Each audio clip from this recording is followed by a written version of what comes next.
Greetings to you all. I hope you've been keeping well.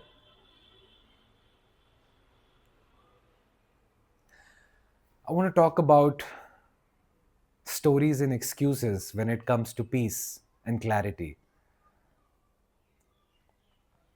So, not all, but some people, just by the way they're designed, no fault of theirs, tend to feel that peace is not for them or peace needs some kind of effort to achieve. What they don't realize is that peace is their very nature because this body, this somatic apparatus, is by its nature peaceful. Your nervous system is made up of pure peace, and everything you add onto it is noise and disturbance. But you don't notice that because you're identified with the noise, with the disturbance. And you're not in your body. It's very difficult for a lot of people to do that. And it's understandable why. But if you're so identified with the mind stuff, my pain, my pains, my problems, my suffering, you're always crying and cribbing and complaining about this is what's wrong in my life, this is how it should be, this is how it should not be. You're not really interested in seeking any solution as such when you're doing that. You see, you're not willing to look within and investigate what is the source of this suffering. Who am I? What is life about? It seems like introspection or contemplation. Contemplation basically means, in its Latin origin, it stands for temple, setting out some space, a sacred space for observation, observing what is happening inside me and around me in this sensory field.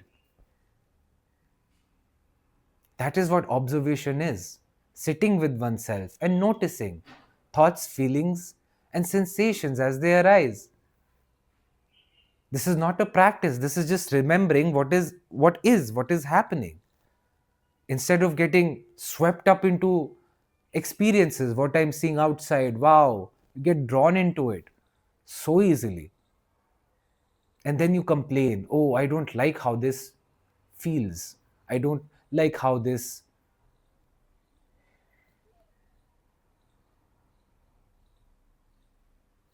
made me start spiraling. Whatever's happening in your life, it could be an event, it could be a person, it could be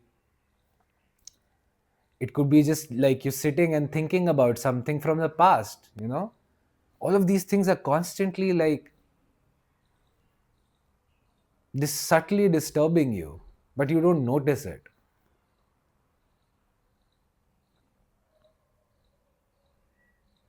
So when you sit in front of somebody who's just being himself or herself, and there's not a lot of mental activity going on, they're just relaxed and they're peaceful.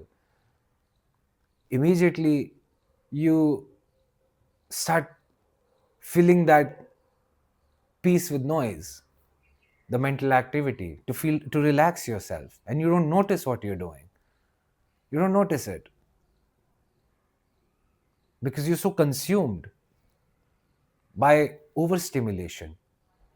So the same person who says, oh, I cannot sit with myself, I have a 9 to 5 job, I have responsibilities, I have so many things to do, this person doesn't really mind sitting watching movies or TV shows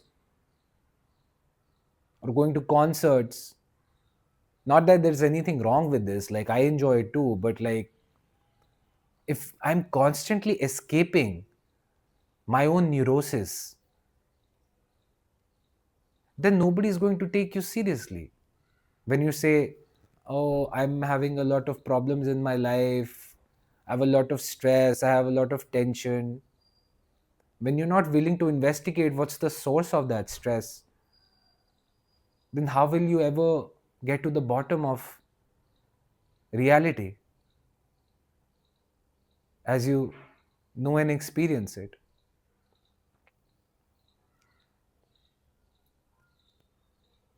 So it's very simple. Even if you have a 9 to 5 job, a very demanding, taxing job, highly competitive environment, fast, fast environment,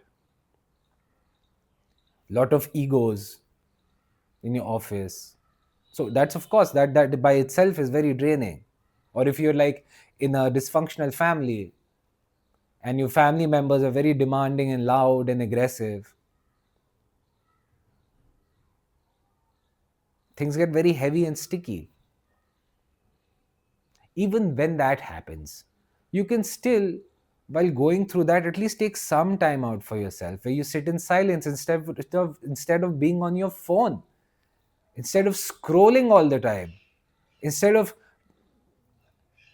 putting on a movie on the streaming platform, instead of randomly calling your friends just because you're feeling lonely. You can sit with yourself silently and watch yourself. You can be in your office, go to the cafeteria, pick up a drink and ask, oh, who is drinking this? You sit and you look at your surroundings. You can, like, who's looking at this? You can take a walk, like I used to do when I was working.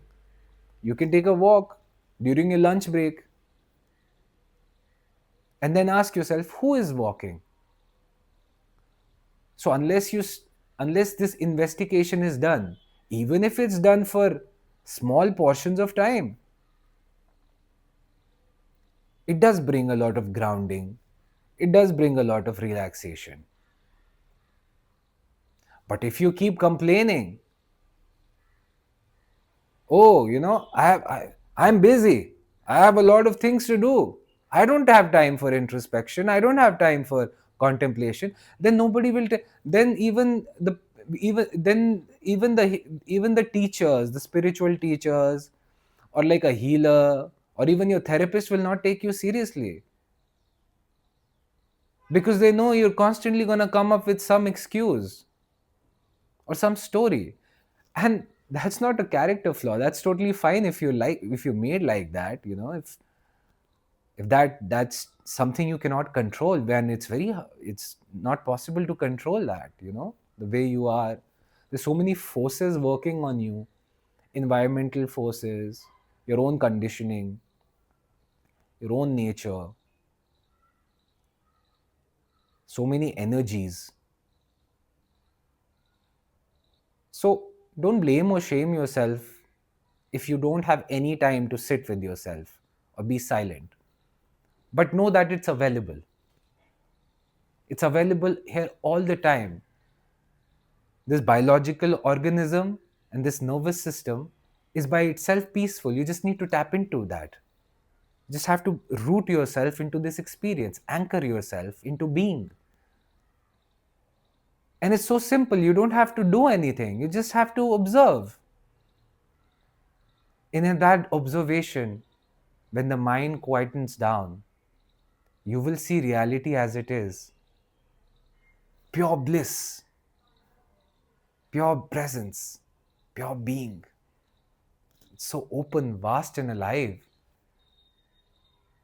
You'll wonder why you never noticed this about yourself.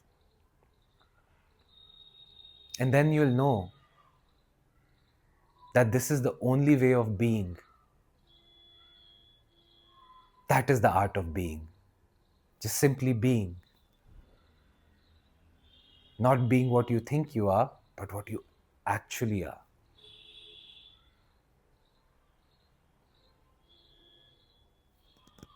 Divine presence in human form.